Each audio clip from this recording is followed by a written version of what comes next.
Hello and welcome back to another episode of In the Kitchen with Father Larry. Today we are making something for dinner. I am in my brother and sister-in-law's kitchen in Syracuse, New York. So thank you, Dave and Ann. You are going to get dinner tonight. So happy to have the opportunity to use your kitchen. Today we are taking on one of the vastly underestimated and overused elements of the cooking world, and that is the lowly chicken breast. I always think of chicken breast as kind of the tofu of the meat world. It doesn't have a lot of flavor because it's so lean.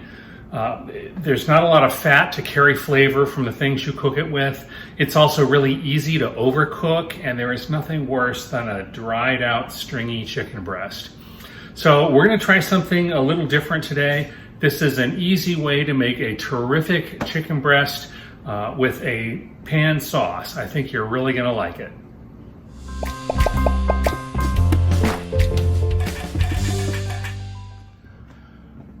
Okay, to start off, we have 3 chicken breasts, and if you look at these, they are really significantly different sizes. This one over here is from some sort of dinosaur breed of chicken. It is enormous.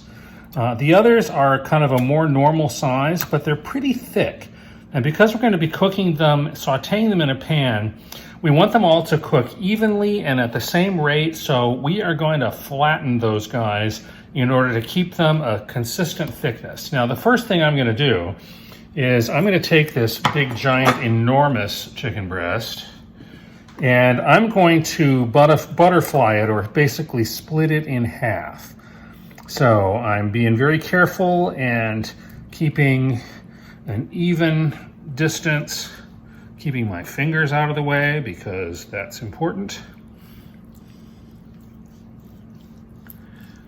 All right, that looks pretty good.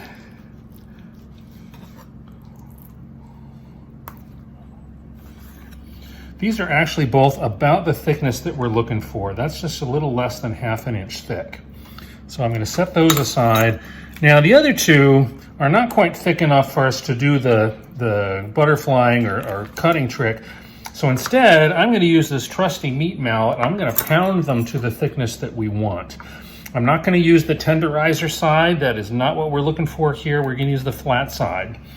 You need to have something that covers it, and if you use just a piece of regular plastic wrap or a piece of like wax paper, it's going to disintegrate on you. So I recommend using a freezer bag. This is a nice thick plastic. It's double layered, and that is what we're going to use to do our flattening. So hang on, here it comes.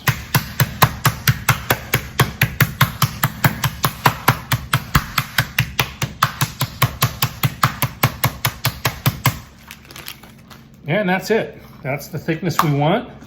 That's all that one's going to need. And now I will take the other one and give it the same treatment.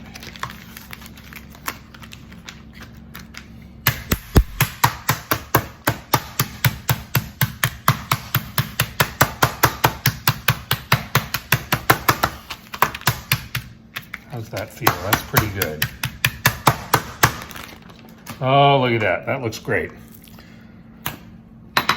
Okay, so now our chicken breasts are ready to go into the pan. Okay, we have a nonstick pan over medium heat on the stove. And I'm going to add just a little bit of olive oil, about a tablespoon and a half. I'll just whiz that around a little bit. And I'm going to do these chicken breasts 2 at a time.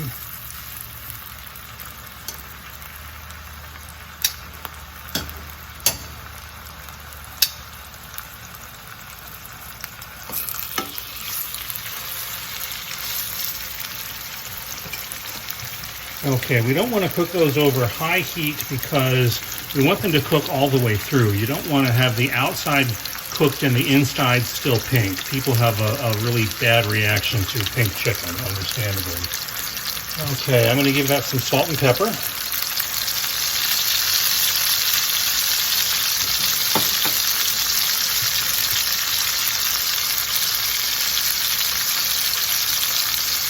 There we go. Okay, that's about 4 minutes on the first side, so I'm going to turn those guys over. See, it's just starting to brown around the edges. That's what we want. Okay, let's turn those over again and see how they're doing. Oh yeah, I got some nice browning around the edges there. Okay, now I'm going to take those off the heat to rest while I work on the sauce.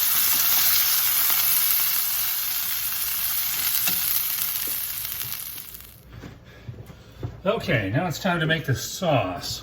See all those little brown bits in the pan? That is the fond, that is gold. That's what's going to give our sauce a lot of flavor. So first of all, I'm putting in a little bit more olive oil because the pan looks a little dry. And then I've got about 1/3 of a cup of onions.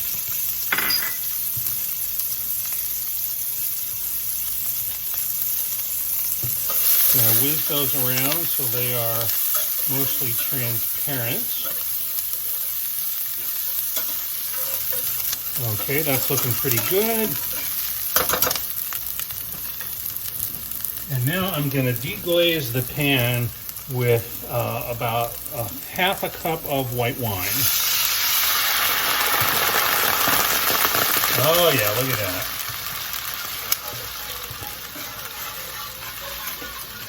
So that is going to dissolve all of those brown bits on the bottom of the pan and finish cooking the onions.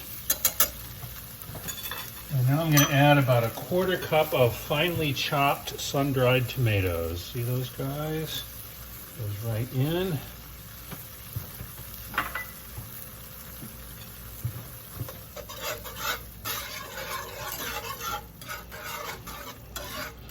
And I'm going to reduce that by about 1/2. I want most of the liquid from the wine to cook off, and as it does that, all of the kind of alcohol flavor and smell will go away as well.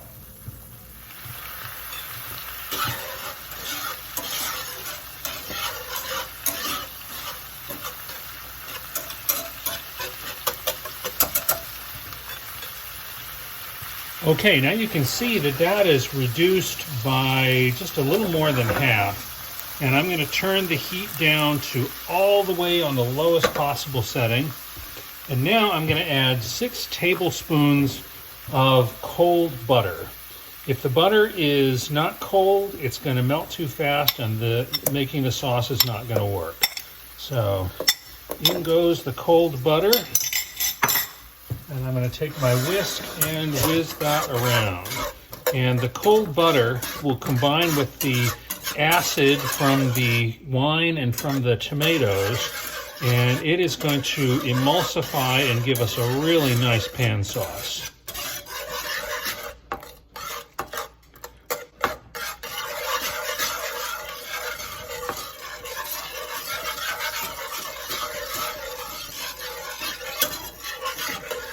And I'm actually going to turn the heat all the way off because it looks like it's doing what it needs to do.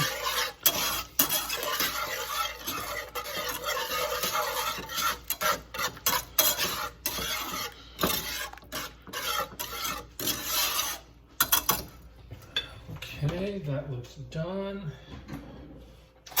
And I'm going to taste to see if it needs to be seasoned or adjusted. Nope, that does not need anything. That is perfect. Okay, now it's time for sauce number 2, because why would you not do 2 different sauces if you could?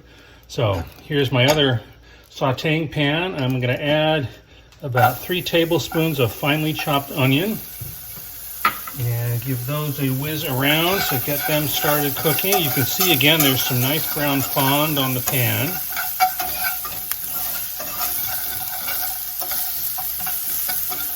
I did not add any extra olive oil at this point because I think there's enough in the pan and I don't want the final sauce to be too greasy.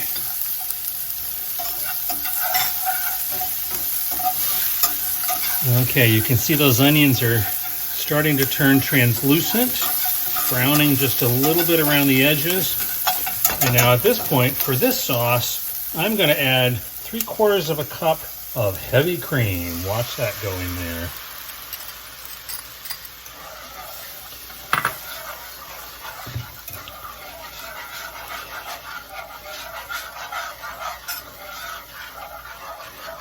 And I'm just going to keep stirring that around as the cream reduces and thickens. You know what? I feel like I want just a little bit more cream in there. Let's make that a full cup. There we go. 8 ounces of dairy goodness. And I've got this on kind of a medium-low heat. I want it to reduce. I do not want it to burn.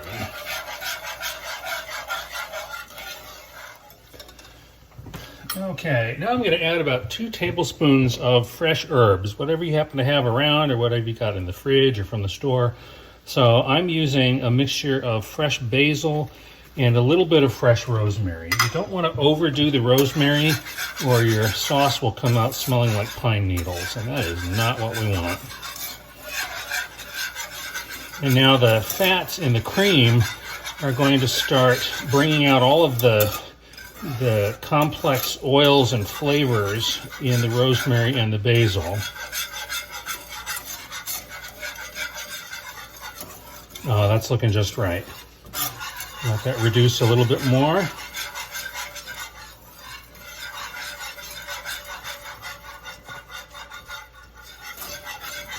And now the heat goes off. You can see that is nicely thickened.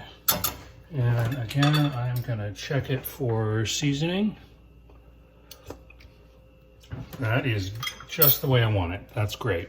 Okay, the great thing about these pan sauces, whether you're doing the one that's based on heavy cream or that's the wine and butter sauce, is you can add to them whatever flavor elements you want. You could add capers, you could add chipotle peppers, you could add a little bit of curry powder, you could do Mediterranean flavors. You've got all kinds of options for how you flavor these particular sauces.